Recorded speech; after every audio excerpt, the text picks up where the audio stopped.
Morning talkies ரசிகர்களுக்கு வணக்கம். வாங்க லென்ஸ் நிகழ்ச்சிக்கு போகலாம்.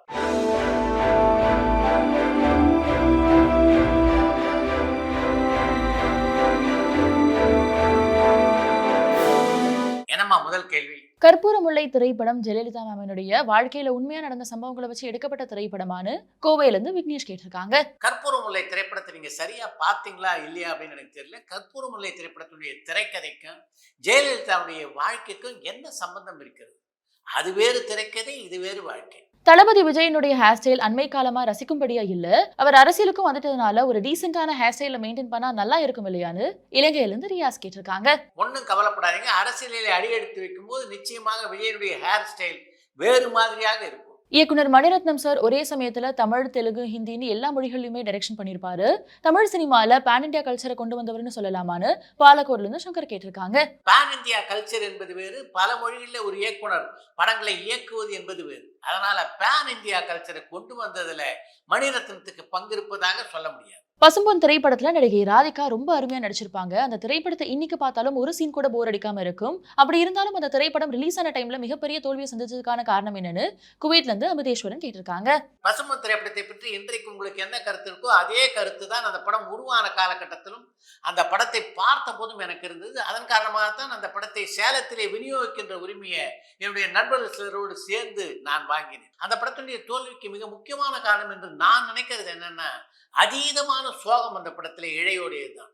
நிறைய சோக காட்சிகள் இருந்ததுனால அதை மக்களால் தாங்கிக் கொள்ள முடியவில்லை. அதன் காரணமாகத்தான் அந்த படம் வெற்றி படமாக அமையலை அப்படின்றது என்னுடைய கணிப்பு. நடிகர் மோகன் சார் மீடியாக்கள் கிட்ட பேசும்பொழுது ரொம்ப அதிருப்தியாகவும் கோபத்தோடவே பேசுறாரு. இதுதான் அவருடைய இயற்கையான சுபாவமா? அவரை 80கள்லயும் இப்படிதான் இருந்தாரான்னு சேலம்ல இருந்து ஜீவகன் மகேந்திரன் கேட்டிருக்காங்க.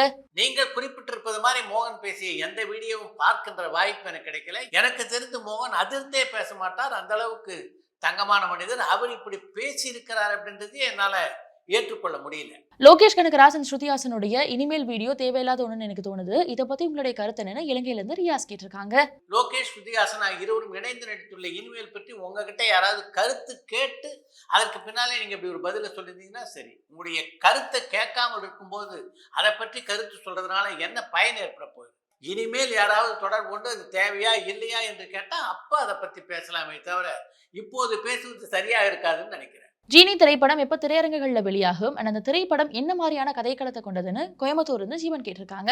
ஜீனி திரைப்படத்தை பற்றி தொடர்ந்து வலைதளங்கள்ல செய்திகள் வந்து கொண்டிருப்பதனால இப்படி ஒரு கேள்வி நீங்க கேட்டிருக்கீங்க அப்படின்னு நினைக்கிறேன். எப்படி இருந்தாலும் பாராளுமன்ற தேர்தல் முடிவுகள் அறிவிக்கப்பட்டதுக்கு பின்னாலதான் அந்த படம் வெளியாகும். அந்த காலம் மாதிரி இப்போவும் தயாரிப்பாளர்களை முதலாளிகளா பாவிக்கிற நடிகர் நடிகைகள் உண்டான்னு கோவைப்புதூர்ல இருந்து பாபு கேட்டிருக்காங்க. பட தயாரிப்பாளர்களை முதலாளிகளாக பார்க்கின்ற பார்வை கடந்த 20 வருடங்களாகவே தமிழ் சினிமாவிலே இல்லை. அந்த காலத்துல மிகப்பெரிய ஹீரோஸா இருந்த Gemini Ganesan sir and Muthuraman sir, இவங்க 2 பேருமே சிவாஜி கணேசன் சாருடைய பல படங்கள்ல செகண்ட் ஹீரோஸா நடிச்சிருக்காங்க. அதுக்கான காரணம் என்னன்னு சென்னையில இருந்து கௌஷிக் கேட்டிருக்காங்க.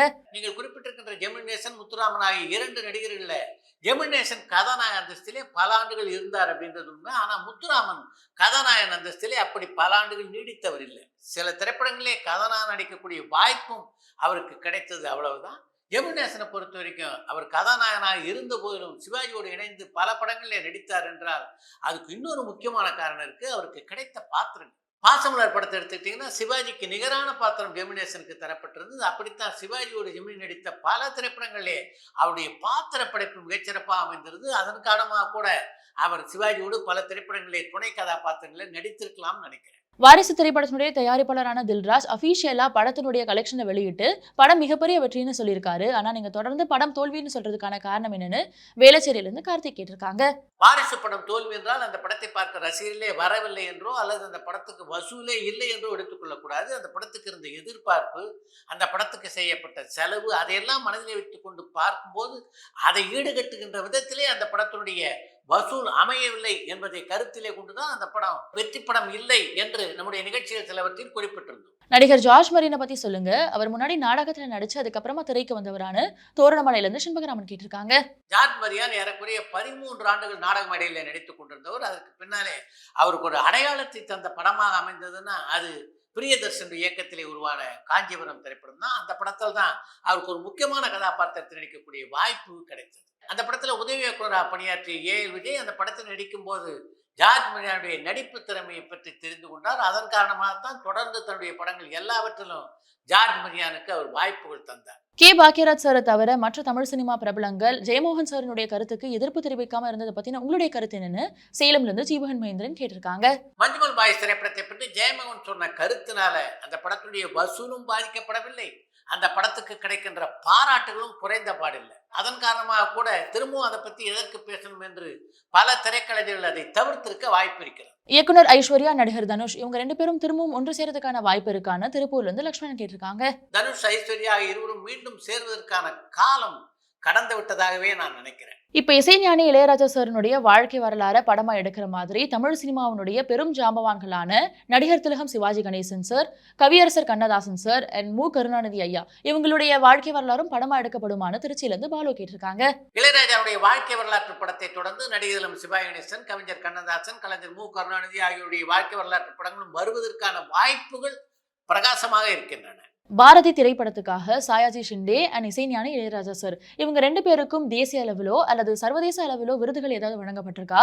அந்த படம் வணிக ரீதியா வெற்றி பெற்ற திரைப்படமான ஸ்ரீலங்கால இருந்து மதிஷான் கேட்டிருக்காங்க. பாரதி திரைப்படத்திலே மகாகவி பாரதியாராக நடித்த ஷாஜி ஷிண்டேவுக்கோ அந்த படத்துக்கு இசையமைத்த இளையராஜாவுக்கோ தேசிய விருது கிடைக்கல. ஆனால் அந்த படத்திற்கு சிறந்த மாநில மொழி படத்திற்கான விருது கிடைத்தது. நீங்க உங்க முதல் படமான சூரசம்ஹாரம் திரைப்படத்தை டைரக்ட் பண்ணி 10 வருஷம் கழிச்சுதான் உங்களுடைய 2வது படமான பெரிய தம்பி திரைப்படத்தை இயக்குனீங்க.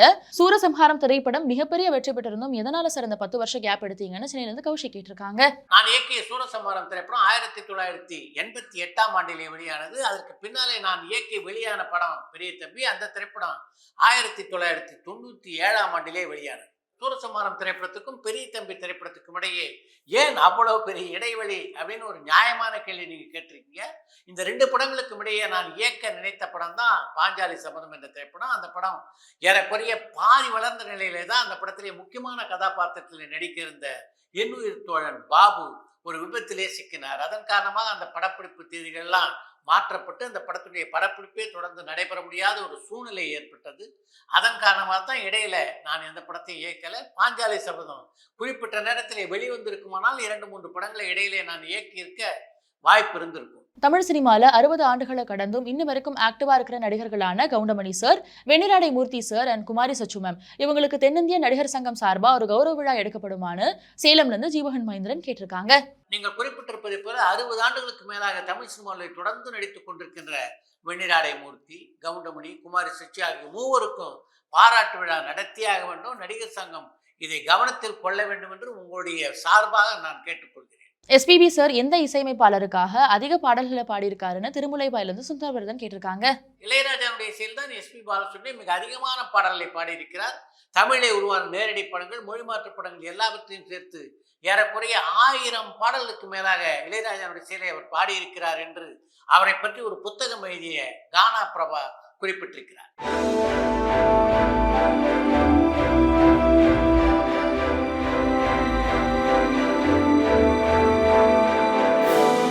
எம்ஜிஆர் சாரினுடைய கலையரசி திரைப்படம் தான் தமிழ்ல வந்த முதல் சயின்ஸ் ஃபிக்ஷன் திரைப்படம்னு நான் படிச்சிருக்கேன். இது உண்மையான பெங்களூர்ல இருந்து டென்னிஸ் கேட்டிருக்காங்க. தமிழில் உருவான முதல் சயின்ஸ் ஃபிக்ஷன் திரைப்படம் எம்ஜிஆர் கதாநாயகன் நடித்த கலையரசி திரைப்படம் தான் என்பது உண்மைதான். அடுத்து இன்னொரு தகவல். நகைச்சுவை நடிகராக சந்தானம் கொடிகட்டி பிறந்த காலத்துல கவுண்டமணி மாதிரியே எல்லாரையும் அவர் கலாய்க்கிறார் என்ற ஒரு குற்றச்சாட்டு அவர் மேலே இருந்ததுண்டு. அந்த குற்றச்சாட்டை பொறுத்த வரைக்கும் அது உண்மையே இல்லை அப்படின்னு அதை ஒதுக்கி தள்ள முடியாது. கவுண்டமணியை தன்னுடைய திரைப்படங்கள்ல எப்போதும் அவருடன் நடிக்கின்ற செந்திலை கலாய்ப்பது வழக்கம்.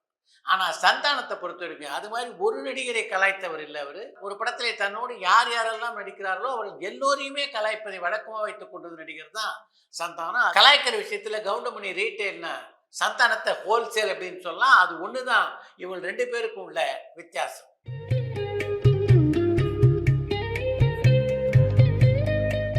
இத்துடன் இன்றைய லென்ஸ் நிகழ்ச்சி நிறைய பெறுகிறது. மீண்டும் அடுத்த லென்ஸ் நிகழ்ச்சியிலே சந்திப்போம்.